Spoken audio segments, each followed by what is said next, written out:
Welcome to Brave. Be inspired by the best leaders of Southeast Asia tech. Build the future, learn from our past, and stay human in between. I'm Jeremy Au, a VC, founder, and father. Join us for transcripts, analysis, and community at www.jeremyau.com.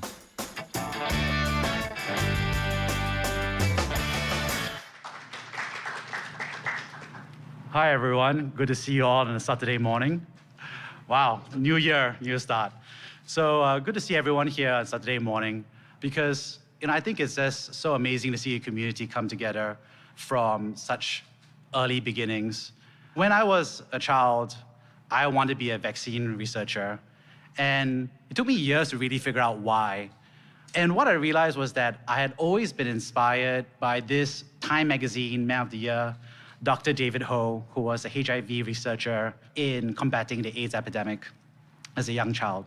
I saw that, and it resonated with me so deeply that I told my parents, I said, I want to be solving this, right? Global issues, and really doing the best I can using science and tech.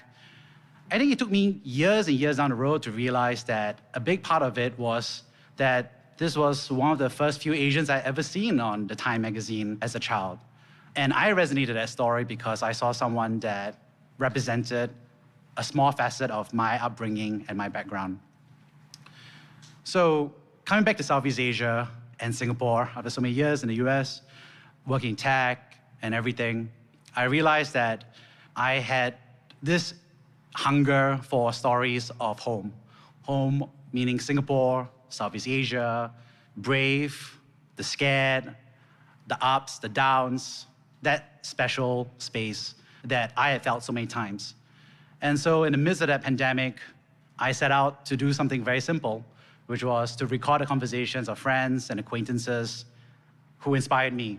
And I was so shocked by actually the depths of the conversation that I never had with my friends and acquaintances. And so many folks talk about the podcast about it being brave, and I say, no, it's really about my personal search for bravery in Southeast Asia, in Singapore. And I am so privileged and honored to be the first listener of the podcast when I record it, and I get to ask the questions that I wish people asked. And for everybody else, I think it's a tremendous moment for everybody to be having a chance to listen in as well. And I was so surprised to see that this really resonated with so many folks, that more and more people will sign up, listen, subscribe, and share their own story or share about how the stories they heard impacted their own lives. And so where that came in together as a team was we said, what are the best, right? What are the best moments, the best highlights that we really enjoy? And where it came down to was we said the best is not the shiniest, it is not the biggest, it is not the fastest. It is about the fact that technology is hard, changing the status quo is hard, and being different in service of a greater good is hard. And being thoughtful about that, being human, and accepting that risk of the ups and the downs, the lefts and the rights, the praise and the criticism, means that there is something tremendously human about being and pushing for science and technology to advance our region, Singapore, our homes, our community, and ourselves. So we've put together this book, this anthology of these 10 stories that really resonated with us, that I think represented not just stories, not just journeys, but also backgrounds and aspirations. And we put it together in service of a friend and a guest, Nurul, the Codette Project, which is really about helping minority and Muslim women break into local technology. And I've known her for many years. And again, I was so, surprised and inspired and frankly, disrupted by her story that is in the book about why it's not just the economic thing to do for representation, it's not just a brand perspective, but that is a moral duty of every person to step up to that journey for the sake of others and for the sake that we would wish others to treat us the very same way.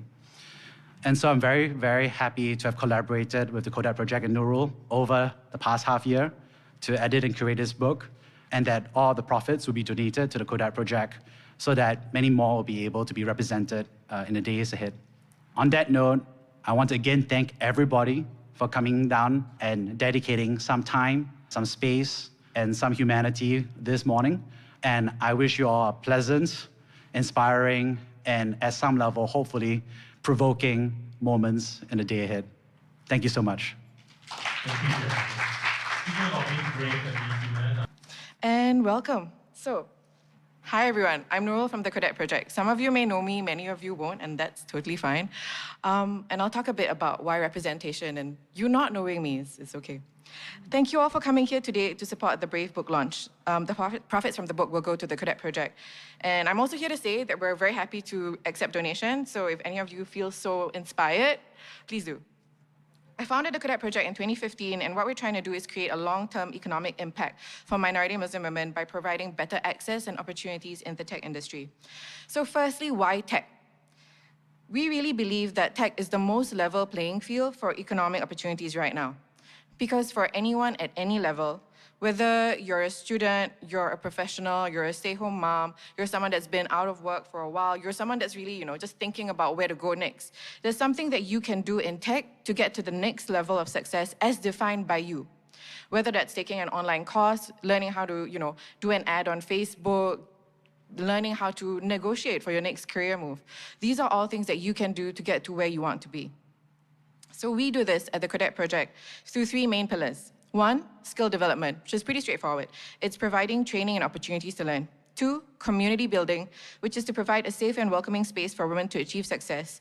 And 3, to reclaim narratives of success and to redefine what success is to make sure that all of us believe that success can and should look like all of us. We are the first people to run an all-women hackathon in Singapore, the first, possibly globally, to create a set of stock photos that imagine what more diverse workplaces would look like, and the first to launch a physical exhibition that celebrates diverse stories of success for minority and Muslim women in the tech industry. And that's why it's important for me that even if you don't know me, you should know someone that doesn't look like you who is successful. You should know this person, and you should be an ally in whatever way you can to amplify the kind of access, opportunity, and success that you have had so that all of us can be more successful and better. We're able to do this work because of allies who genuinely believe that access and opportunity should be distributed equally amongst all communities.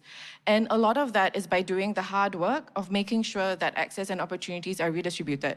Like simple things like this, for me to stand on the stage and tell you what is it that we do. For me to be able to say, look, the question we're asking is not just, should we believe in diversity? It's understanding that fundamentally, if you believe that everyone is equal, you believe in things that are more diverse, in a more committed, actual, concrete way, and to make that success real for more people. And I'm really looking forward to working with more of you to make this a reality. And I really want to thank the Brave team who came to us to say, we want to support you, we want to fund you, and we want to do this with you. It's not been easy, I think, for all of us. Those of you that were here early in the morning, I think, sensed the stress level. And I think for many of us, this is also our first in-person event in a long time. So I want to say thank you to everyone who's been believing in us so far. And I also want to say thank you to those of you that will help us take this to the next level. Have fun today, everyone. See you. Thank you very much. Ladies and gentlemen, once again, that was Nurul. A very inspiring and uplifting message for us all. And next up, we have a minister, Alvin Tan, with his keynote speech.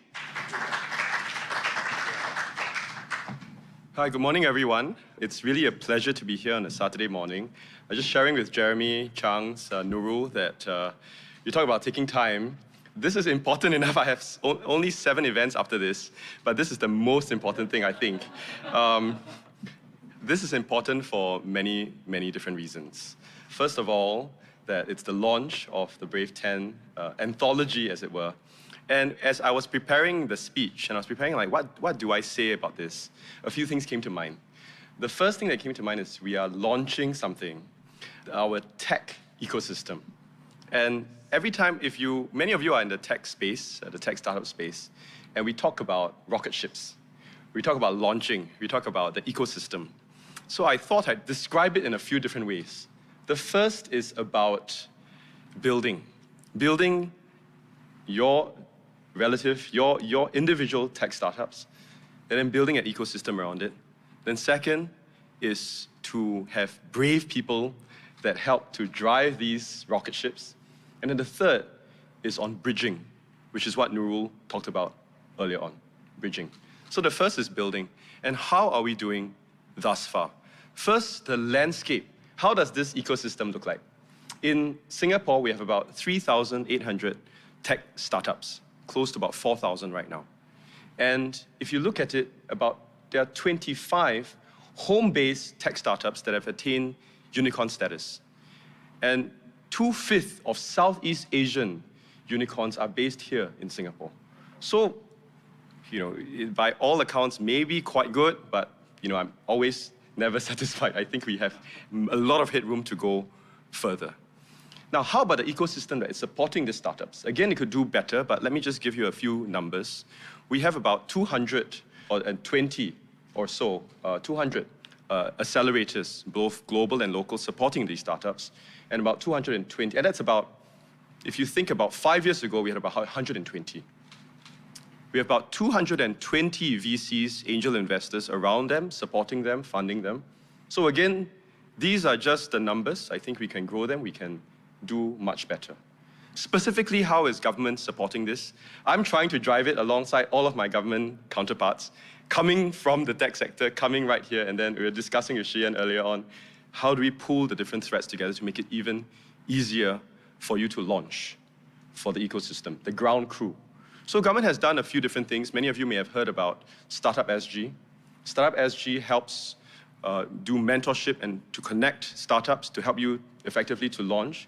We have the Startup SG Founders Program. And 2 years ago, we changed or updated the Startup SG Equities Program to be a fund of funds to help to draw investors into the ecosystem. Then that is just locally. We also have global innovation alliances. Now, these are to allow for our startups to then connect to the world. We currently have, I think, about 15 nodes in 11 countries, including Germany, including the Philippines, including other places in Europe. What that does is to help when you are a startup, you are then able to tap onto this Global Innovation Alliance to connect to innovation nodes across the world. I was in Mexico recently, and we have a Leap for LATAM program. We're connecting startups from Singapore to all the way to Latin America. And I met with many of the startups there. They are all along the same equatorial lines. There is much to learn from one another. I've challenged the team for us to then, by 2025, expand these nodes from 15 to 25. 25 nodes around the world so that you have even more spaces to launch and to land. So that's effectively what government is doing. But we also know that you also need funding, and you need to crowd in funding to the ecosystem. And so we are also trying to attract many of the angel investors, the VCs, to come. We are trying to catalyze about over $150 million worth of investments into deep tech, in the areas of advanced manufacturing, in the areas of health, biomedical sciences, urban solutions, and sustainability. So from a government perspective, what we are trying to do is to make sure that your ground crew is there to support you as you launch. So this is what government is doing. This is what we are building. The second thing is then braving. And many of the many authors or the contributors to your podcasts, these are the Brave 10. And it is not easy to brave the storms and the early vicissitudes of a startup. Many of you may not know that I come from the tech sector, but in 2004, I tried to launch a startup. Yeah, and it was a marketplace startup. When I speak to Suri, I said, if I had launched it in a better timing, I would have been the next carousel. Suri's like, how? And I said, well, in 2004, we only had the laptop. We didn't have good connectivity, and computers were not here. So it's a little bit more difficult. And so was timing and was funding. And then, of course, Carousel took off, and I'm a big fan of Carousel. Yeah. But sometimes it's timing. It's sometimes the timing of where you are in the world, the timing of where you are in technology. Technology caught up, and then you ride the wave, and then you go off, and you launch. So, and many of that journey is difficult. And I acknowledge, you have Yiping, you have Sandhya, you have Nurul contributing to this, John, you have all contributed to Brave 10. And I think these are just examples and ideas and stories, Jeremy, as you mentioned, to inspire the next generation of astronauts. Finally, then we have bridging. And Nurul, you know me from back in 2015, and she was one of the 112, one of only 112 in our Facebook community leadership program. I remember we were working with Alice at that time, and I was so proud because she was one of 112. We supported you. That was when I was back in Facebook. And now, it's 7 years already. Time flies. And you're bridging, making sure that Muslims, making sure that women all have a voice and all are able to participate in this. You are the bridge. And just to share with you, coming into government, I really sincerely believe in that. When in government, I also notice sometimes the committees, the groups that we put together may not adequately have those minority representation, or even women representation. So if many of you who are in government with me now, you will know that I always ask how many women are in the committee, how many minorities are in the committee. In fact, about 2 weeks ago, when we launched the Harmony Circles, which is the revamp of the interracial and religious confidence circles, one of the questions that I kept asking the team as we started to build this Harmony Circles is, how many youth do we have? How many women do we have? If you ask my good friend Fahima, that's the main question I ask. That means that we constantly have to work at it. If we leave this to chance, you will gravitate to the natural order of things. And that is why the Codette Project is so important, and that's why I'm so happy that Jeremy, Changs, and the team at Brave 10 are also making sure that the proceeds from the book go to Nurul and the Codette Project, because we deeply, deeply, deeply believe in this. We deeply believe that in the space ecosystem, you need to have very brave astronauts, but you also need to have a diverse team of astronauts so that we can launch and we can build this ecosystem together. So finally, just as a wrap-up, we need to build a very strong ecosystem. We need to have very brave astronauts, and we also need to make sure that we can bridge to have as diverse a community as possible. So I know you say this, Jeremy, but stay brave, and thank you, everyone.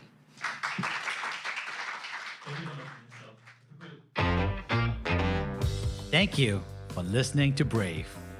If you enjoyed this podcast, please share this episode with friends and colleagues.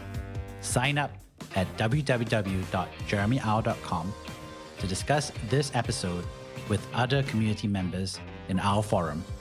Stay well and stay brave.